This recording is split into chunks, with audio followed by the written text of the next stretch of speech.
구약 성경의 말씀이 우리에게 필요한 것은 신약 성경의 메시아 예수 그리스도를 통하여 그 말씀을 성취하시기 때문입니다. 그래서 구약 성경의 말씀이 없었더라면 우리가 메시아에 대한 소식을 듣지 못했기 때문에 구약의 메시아에 대한 말씀이 오늘 복음으로 살아가는 자들에게는 반드시 필요한 말씀이 아닐 수 없습니다. 그래서 오늘 본문을 메시아의 고난 복음이 예수님의 고난 복음으로 어떻게 성취되었는지 살펴보면서 구원하신 예수님께서 우리의 구주요 메시아요 그리스도 되심에 대해서 말씀을 전하겠습니다. J.D. 그리어 목사님의 담장을 넘는 크리스찬이라고 하는 책을 보면서 하나의 이야기를 보게 되었습니다. 어린 딸이 태어났을 때 헬륨을 넣은 풍선을 이렇게 아이에게 이제 주면서 좀 가지고 놀게 했더니 굉장히 좋아했습니다. 그래서 이 딸이 어릴 적부터 풍선의 이미지가 헬륨 넣은 풍선으로 알고 그렇게 풍선은 뜨는 거구나 이렇게 생각하고 있었는데 그 딸이 이제 3살 되었을 때에 생일 파티를 열어주기 위해서 아버지가 50개의 풍선을 사가지고 와가지고 입으로 얼마나 불었던지 여러분 풍선 불어봤죠? 한 3개만 불어도 아구리가 아파가지고 막 그런데 50개를 불어가지고요. 아이를 축하하려고 그렇게 힘써서 그렇게 불어서 만들어줬는데 기뻐했을까요? 안 기뻐했죠. 아까 처음에 자기가 가진 그 이미지가 있잖아요. 그래서 풍선은 붕붕 떠야 되는 거야. 붕 떠야 되는 거.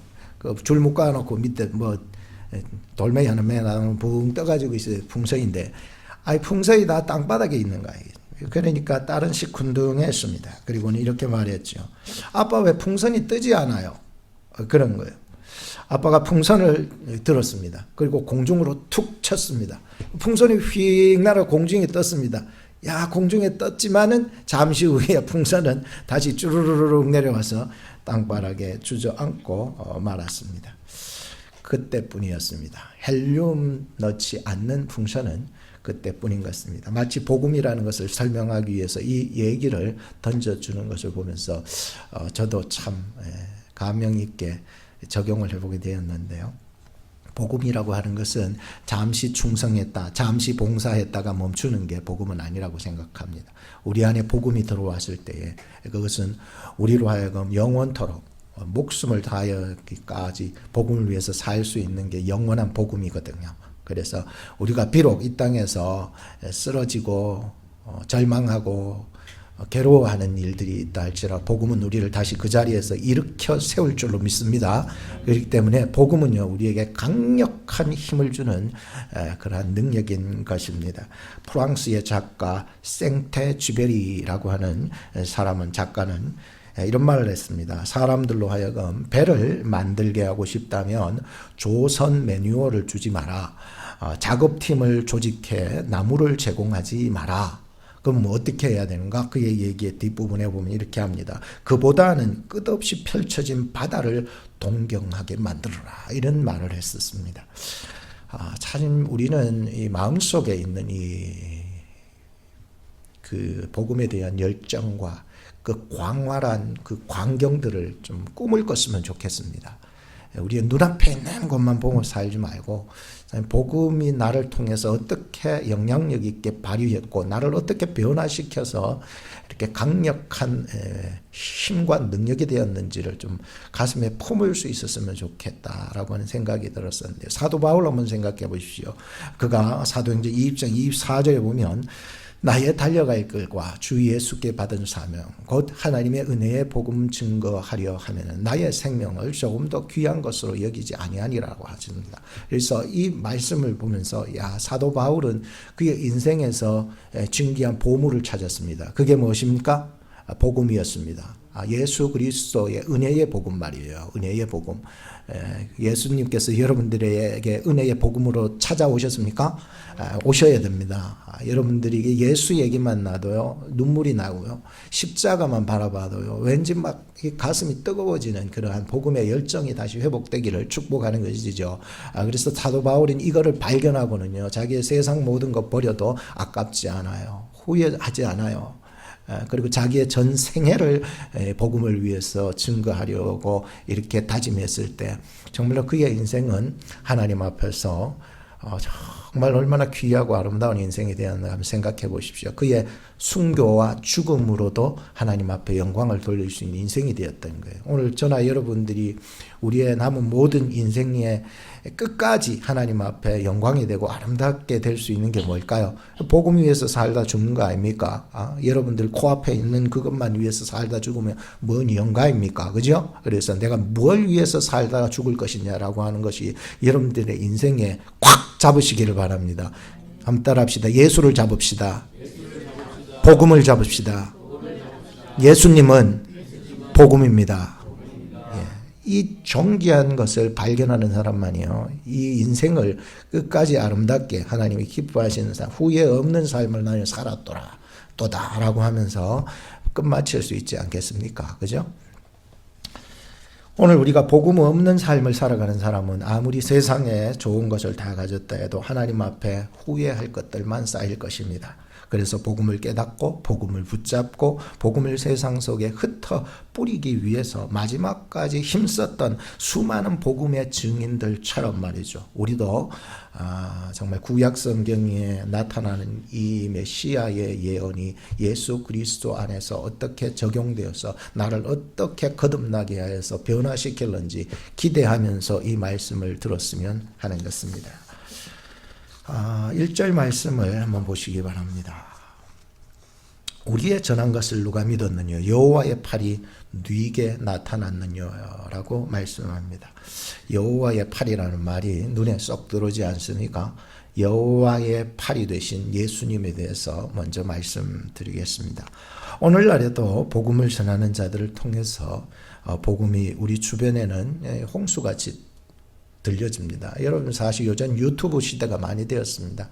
교회도요, 유튜브를 통해서 엄청나게 복음을 전하고 있습니다.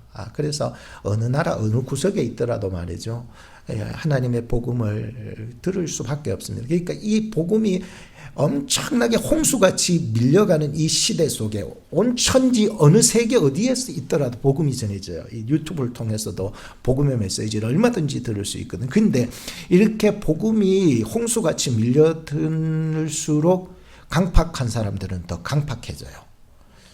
이 어찌하면 좋겠습니까? 안 믿으려고 작정한 사람은요, 더 안 믿으려고 그래요.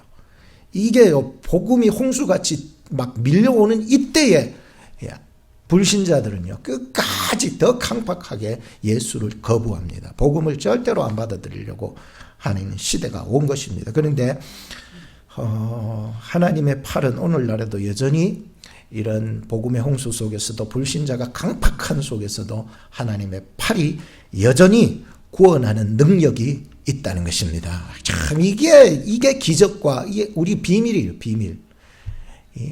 정말로 이런 세상 속에서 하나님의 팔이 구원하는 자를 찾아가서 건지시려고 손을 내미시는 거예요. 그 팔은 누굴까요?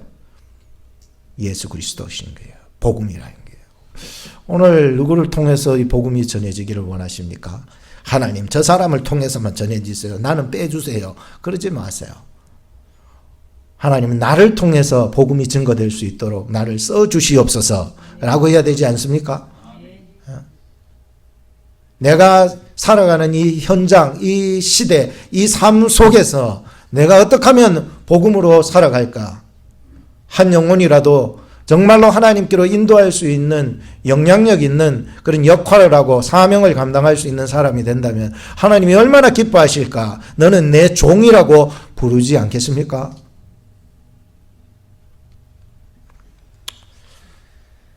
두 번째 2절 말씀을 보십시오. 그는 주 앞에서 자라나기를 연한 순 같고 마른 땅에 나온 줄기 같아서 고운 모양도 없고 풍채도 없은즉 우리 보기에 흠모할 만한 아름다운 것이 없도다라고 했습니다. 아름다운 것이 없으신 예수님이십니다. 우리는 살아가면서 아직 믿음이 아주 이제 연약하거나 이렇게 없는 사람들은요, 이런 예수님의 아름다운 모습이 없는 것에 대해서 오해를 해요. 예수님의 그 아름답지 못한 모습에 대한 오해 말이죠. 미술가들은 예수님을 참 아름답게 꾸며 만드는 것 같아요. 이 시대도.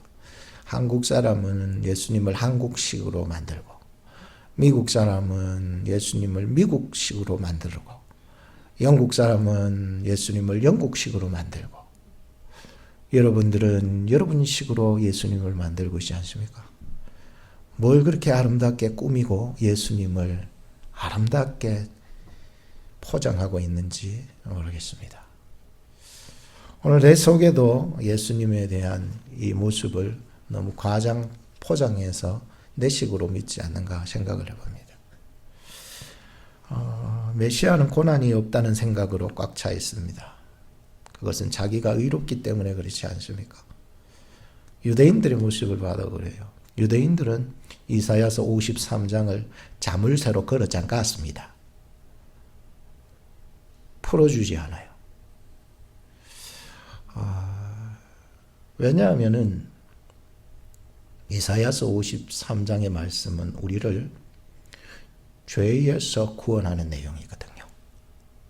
근데 그들은 죄에서 구원하는 내용을 열쇠로, 자물쇠로 확 잠가버리고는 오직 자기 나라의 정치적인 구원만을 바라보고 있는 거예요.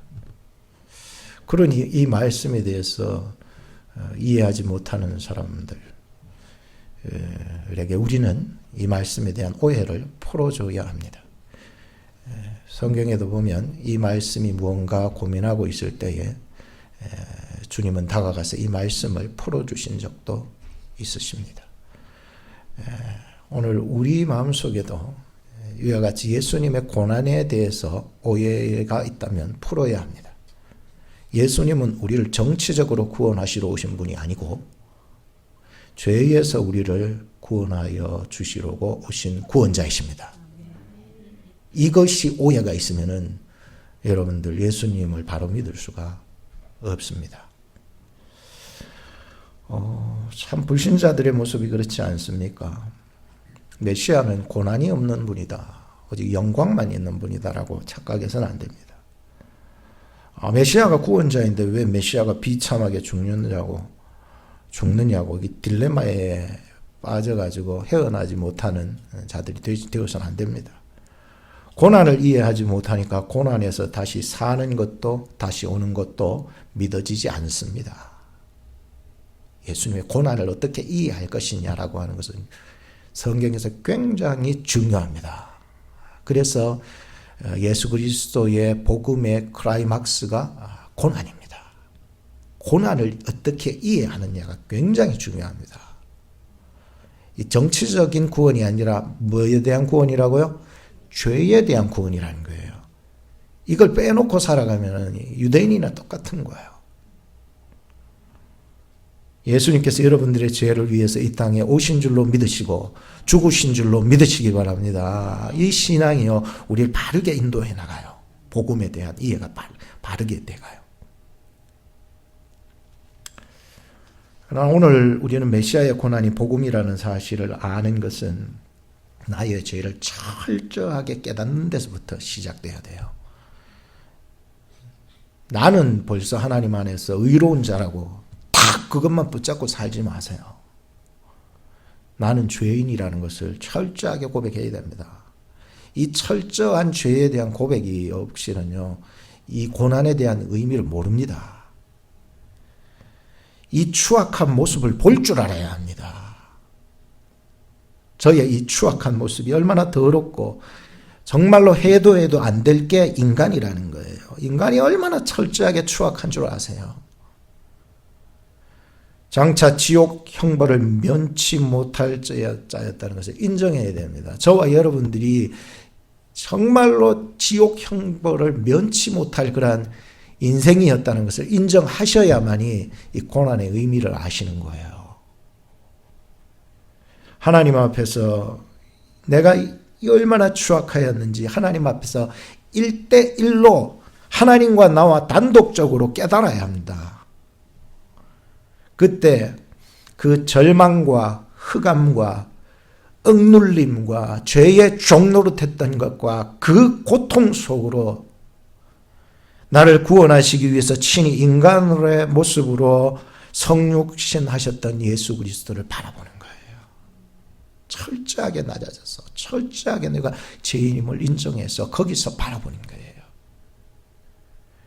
인간의 고통을 대신해서 짊어지시기 위해서 나의 죄를 대신 져주기 위해서 내가 얻을 절망과 내가 당해야 될 그 고통의 흑암과 지옥의 그 흑암 속에서 나를 구원하실 분은 오직 예수님밖에 없구나라고 하는 이러한 마음을 가져야 하는 거예요. 오늘 우리 신자는 고난이 복음이라는 것을 깨달을 수 있습니다. 철저한 내가 철저하게 죄인임을 깨달을 때에 예수 그리스도는 이 고난 속에 얼마나 나를 위해서 이 고난을 당하셔야만 하셨던가 이제 다가오기 시작하는 거예요. 예수 나를 위하여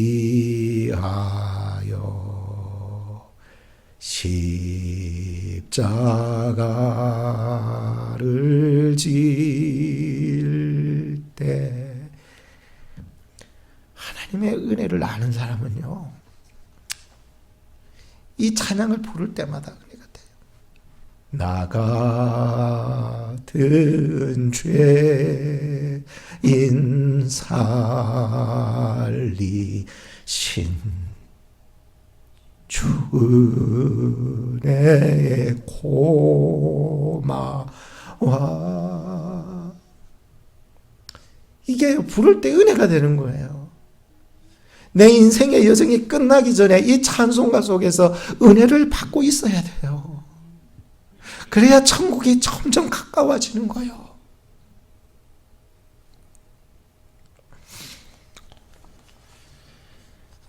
예수님이 저와 여러분들을 위해서 십자가를 지셨습니다. 3절 말씀을 보십시오. 그는 멸시를 받아서 사람에게 실어버린 바 되었으며 강고를 많이 겪으며 질고를 아는 자라. 마치 사람들에게 얼굴을 가리우고 보지 않음을 받은 자 같았어. 받는 자 같았어. 멸시를 당하였고 우리도 그를 귀히 여기지 아니하였도다 라고 했습니다. 불신의 눈으로 볼 때에는요, 예수님의 모양, 그리고 모습, 꼴을 보니까 메시아는 나에게 꼴불견이라.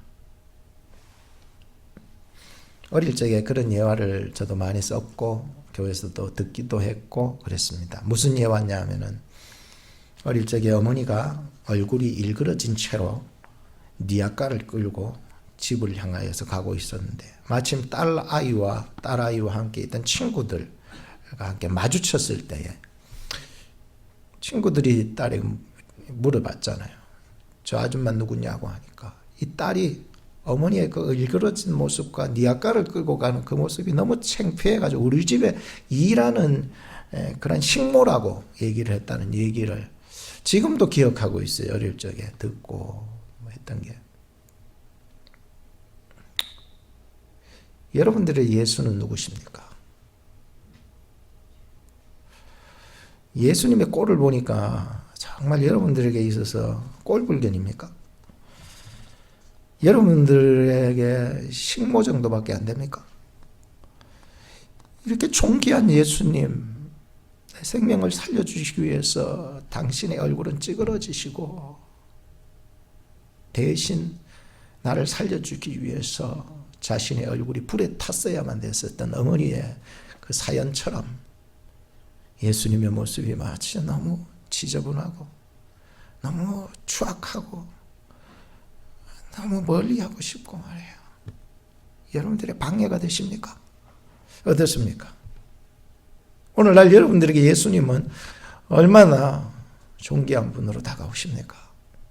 여러분들을 구원하여 주신 구주로 믿으십니까? 어떤 분이시냐고요, 여러분들에게. 여러분들에게 예수님은 누구냐고요. 예수님이 세상에서 창피한 것입니다. 예수님의 말씀이 창피한 것이에요. 예수님을 따르는 게 창피한 거예요. 방해가 되면 그냥 갖다 차버리는 거예요. 그냥 이용하고 마는 거예요.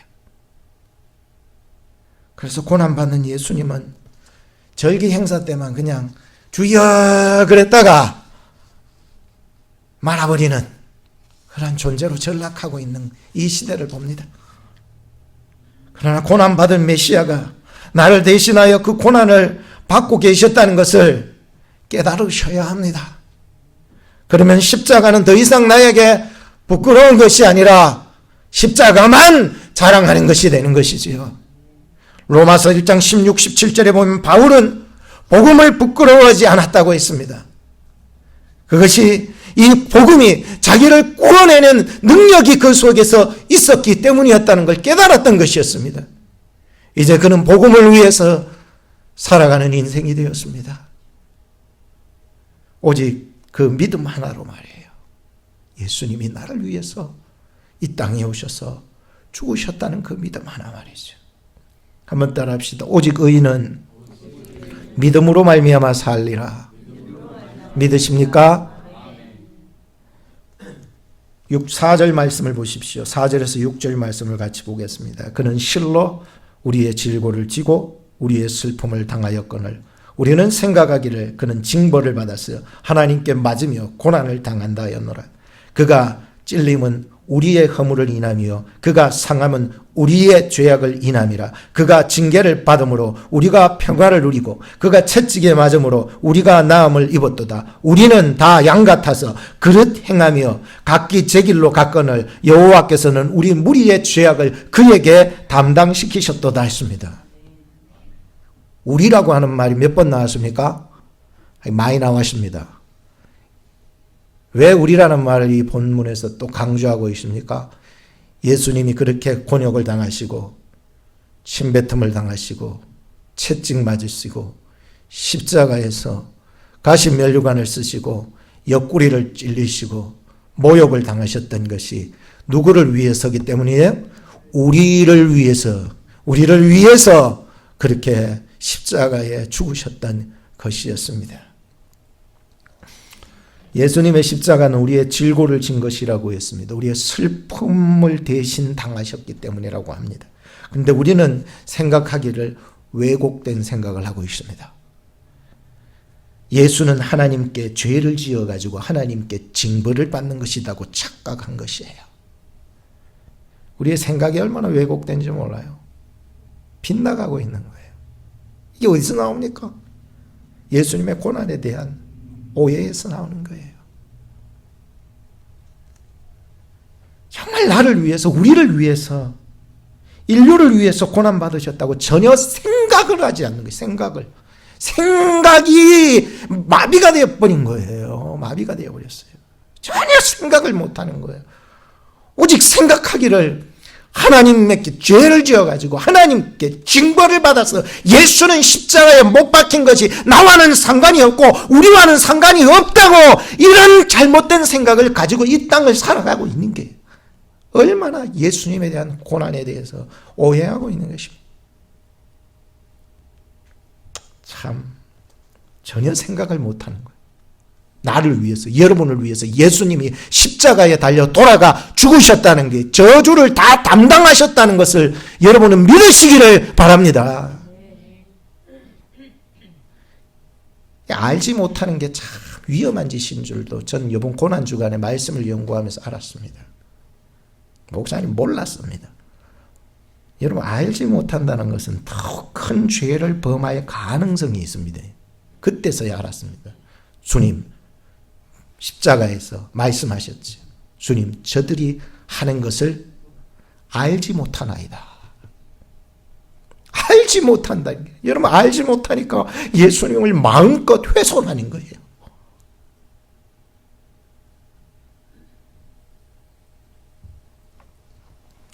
바로 우리가 그런 자 아닙니까? 그래서 우리는 예수님을 알아도 더 알아가야 될 줄로 믿습니다. 난 목사님, 난 예수에 대해서 너무 많이들 안다고. 얼마나 아는데요? 그게 정말로 여러분들의 영성, 지성, 감성을 살릴 수 있는 정도의 말씀으로 다가왔습니까? 그렇죠. 지식적으로만 쌓아진 거 아닙니까? 바로 우리가 이런 무지막지한 사람 아닙니까? 우리가 그런 자였고 우리가 예수님께 지금도 그런 자로 예수님을 위협하고 있는 자로 살고 있지 않습니까?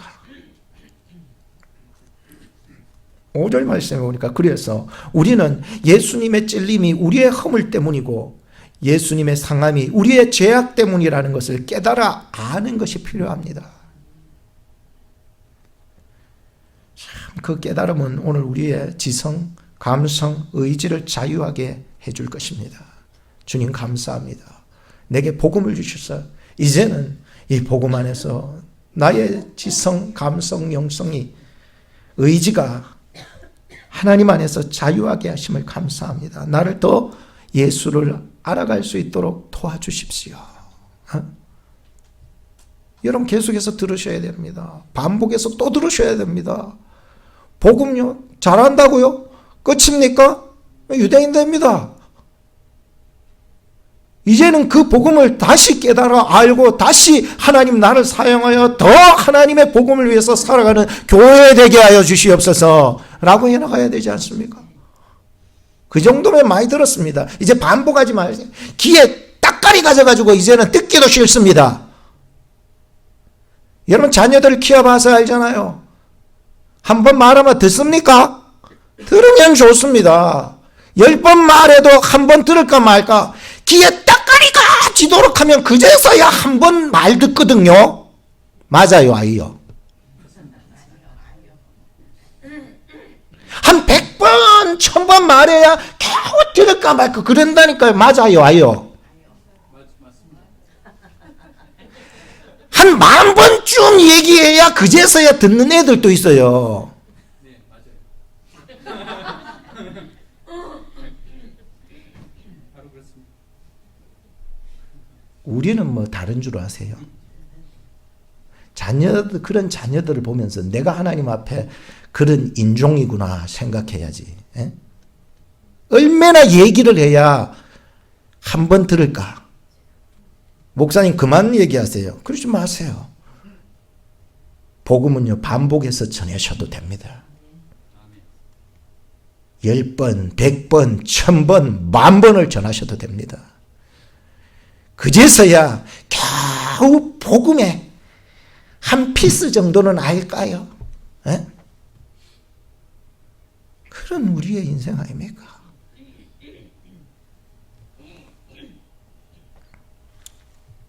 그래서 복음에 대한 깨달음은요 우리의 지성과 감성과 의지를 자유하게 만들어줘요. 여러분 이 복음이 얼마나 좋은지 몰라요. 나로 하여금 완전하지 않지만은 그 하나님의 복음의 말씀이 나를 온전하게 하나님의 사람으로 세워갈 줄로 믿습니다. 이 말씀만이 여러분들의 희망이기 때문에 다시 복음으로라고 하는 게. 예수님께서 십자가에 못 박혀 죽으셨. 이 복음은 우리에게 평화를 누리게 합니다. 십자가의 복음은 우리의 아픈 곳마다 치료합니다. 회복시켜주는 거예요. 놀라운 역사가 있어요. 그래서 우리는 날마다 십자가 그늘 밑으로 나가 쉼을 얻습니다. 십자가 그늘 밑으로 나가야 합니다. 그래야 회복됩니다. 6절 말씀에 보면 하나님은 우리의 인생이 모두가 다 양 같다고 했습니다. 하나님께서 우리를 보시는 시각은 틀림없습니다. 우리는 다 양 같아요. 오늘 본문 6절에 나오는 양은 그릇된 양을 말해줘요. 잘못 가고 있는 양을 말해주고 있어요. 양은요 자기 풀 뜯어 먹는 것 외에는요 주위 상황을 전혀 인식하지 않아요. 앞에 낭떠러지가 있는 것도 모르고 옆에서 몰래 숨어서 나를 잡아먹는 늑대가 있는 것도 모르고 자기 코앞에 있는 풀만 뜯어먹어요. 참 이러한 우리의 모습이 바로 양이라고 생각드니까요. 우리 각자도 마치 여러분 앞에 있는 풀 뜯어먹는 것 외에는 상황 파악을 못하는 우리의 영적 상태를 진단해 봅니다. 그것이 내가 얼마나 하나님 앞에서 잘못되고 그릇되게 가고 있는지도 모르고 갑니다. 나는 저 강도들 같이, 나는 저 도둑놈들 같이 도둑질도 안 했는데요. 풀만 뜯어먹었는데요. 난 남의 것을 뭐 해코지한 거나 뭐 남을 죽이거나 이러지 않았는데 난 풀만 뜯어먹었는데요. 난 잘못 없는데요. 여러분 착각하지 마세요. 여러분들의 눈을 들 수 없어요. 솔직히 말해요. 양은 눈을 들어 볼 수가 없어요. 그 뭐 제가 요구하는 것도 웃기고, 그러니까 어쩔 수 없는 양이에요. 풀만 뜯어먹고 사는 거예요. 향방 없이 사는 거죠. 코앞만 뜯어먹고 사는, 코앞에 있는 풀만 뜯어먹고 살아요. 근데 말씀을 깊이 묵상하면서 하나님께서 양들의 목자가 되신다는 것이에요. 여기에 대해서 난 참 감사를 드렸어요. 양들의 목자는요, 잘못 가는 그 양들을요, 가만두지 않아요. 구원의 길로 인도하기 위해서 하나님은 예수님을 이 땅에 참 목자로 보내셔서 그를 믿고 따르게 하셨어요. 요한복음 10장 10절 11절 27절에 이 말씀을 합니다. 내가 온 것은 양으로 생명을 얻게 하고 더 풍성히 얻게 하려는 것이다. 나는 선한 목자라. 선한 목자는 양들을 위하여서 목숨을 버리거니와 27절에 내 양은 내 음성을 들으며 나는 저희를 알며 저희는 나를 따르느리라. 내가 저희에게 영생을 주나니 영원히 멸망치 아니할 터요 또 저희를 내 손에서 빼앗을 수 없느니라. 예수님은 여러분들의 우리의 참 목자가 되심을 믿습니다. 이사야서 53장 7절 말씀에서 9절을 보십시오. 그가 곤욕을 당하여 괴로울 때에도 그 입을 열지 아니하였으며 마치 토수장으로 끌려가는 어린 양과 털 깎는 자 앞에서 잠잠한 양같이 그 입을 열지 아니하였도다.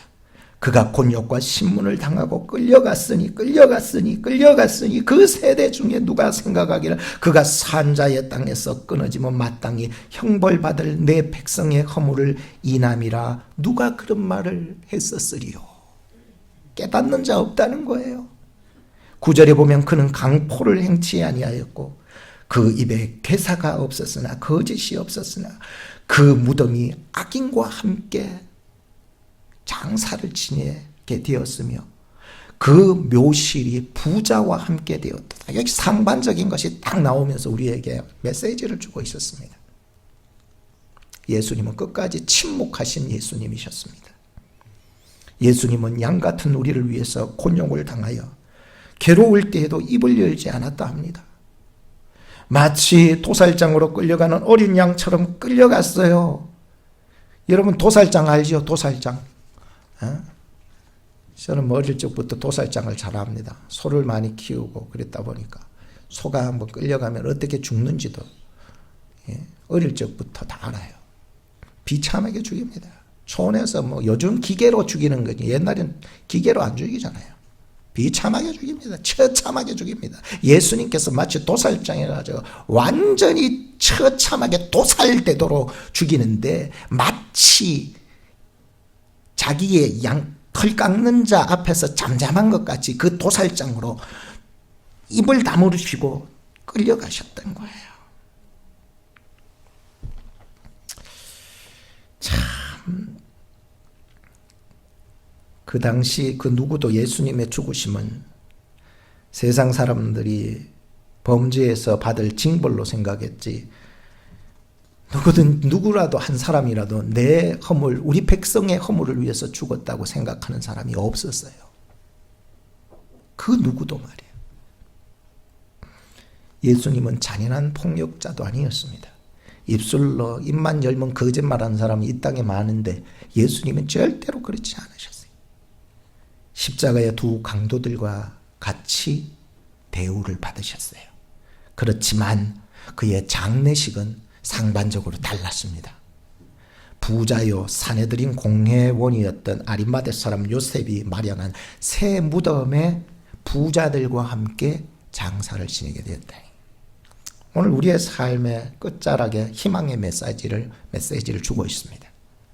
예수님은 이제 이 땅에서 떠나가셨지만 예수님으로 말미암아 숨겨진 제자 한 사람의 용기로 말미암아 그는 세상 밖으로 나와서 예수님을 증거하는 제자로 삼고 나중에는 순교자로 인생을 마쳤다고 역사가는 말하고 있습니다. 예수님의 십자가는 새 생명을 탄생시키는 힘이 있습니다. 십자가 밑에 나아가 그 은혜를 깨닫고 새로운 제자를 탄생시키는 곳은 다름 아닌 십자가 밑에 나와야 가능한 일입니다.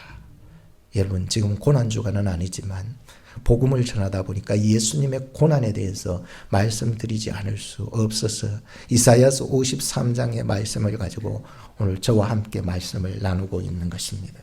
우리가 새 생명으로 거듭나기 위해서는 십자가 밑으로 나아가야 합니다.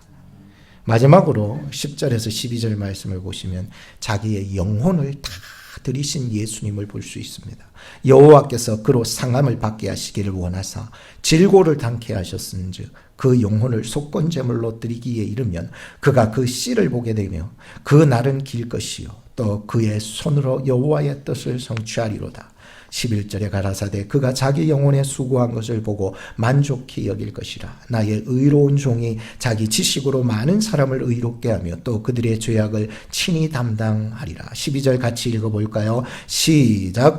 이러므로 내가 그로 존귀한 자와 함께 분깃을 얻게 하며 강한 자와 함께 탈취한 것을 나누게 하리니 이는 그가 자기 영혼을 버려 사망에 이르게 하며 범죄자 중 하나로 헤아림을 입었음이라. 그러나 실상은 그가 많은 사람의 죄를 지며 범죄자를 위하여 기도하였느니라 하시니라. 아멘. 하나님께서는 예수님의 육체만의 죽음뿐 아니라 그 영혼을 다 바쳐 우리의 인생의 상함과 질고를 담당시키신 하나님이셨습니다.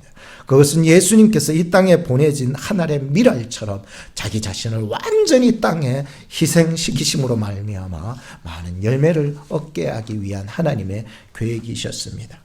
예수님의 십자가는 소망과 부활 그리고 영생을 믿게 하신 복음이 되었습니다. 그래서 우리는 십자가를 바라볼 때에 그 저주의 십자가에서 부활하신 예수님의 영생의 소망을 가져야 합니다. 십자가가 이렇게 달린 볼 때마다 예수님이 나를 위해서 여기에 달려 돌아가 죽으셨고 거기서 우리에게 소망과 영생을 주신 줄로 믿으셔야 하는 것입니다. 그것이 오늘날 우리의 십자가의 의미다라고 하는 것입니다. 결론을 짓겠습니다. 오늘 우리는 이사야서 53장의 말씀을 통해서 하나님의 구원의 손을 붙잡고 살아가라고 말씀을 들으셨습니다.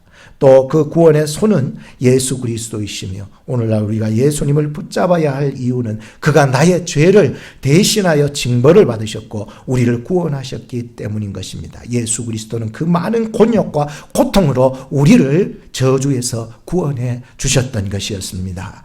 마지막으로 우리가 십자가에 대할 때 예수님이 영혼을 바쳐 우리의 생명을 살려주신 것을 믿고 우리도 영혼을 다하여 세상 속에서 새 소망과 이 부활과 영생의 예수님을 전하며 끝까지 살아가는 여러분 되기를 주님의 이름으로 축복하는 것입니다. 기도하겠습니다. 오늘날에도 살아 역사하시며 택한 자를 구원하기 위해 구원의 일을 하시는 하나님께 영광을 올립니다. 예수님의 고난을 바로 이해하며 그 사랑을 마음속 깊이 믿어 예수님을 위하여 살아가는 저희 교회가 되게 해 주시옵소서. 우리를 사랑하사 예수님을 이 땅에 보내사 십자가로 우리 모든 죄악을 담당시키신 그 예수님을 믿고 의지하며 따라가게 해 주시옵소서. 마지막 때까지 그리스도 예수님을 믿어 영생 천국을 증거하며 살아가는 우리 교회 되게 하여 주시옵소서. 우리 죄를 대신하여 고난 받으시고 부활하사 영생 주신 우리 구주 예수님 이름 받들어 기도 올리옵나이다. 아멘.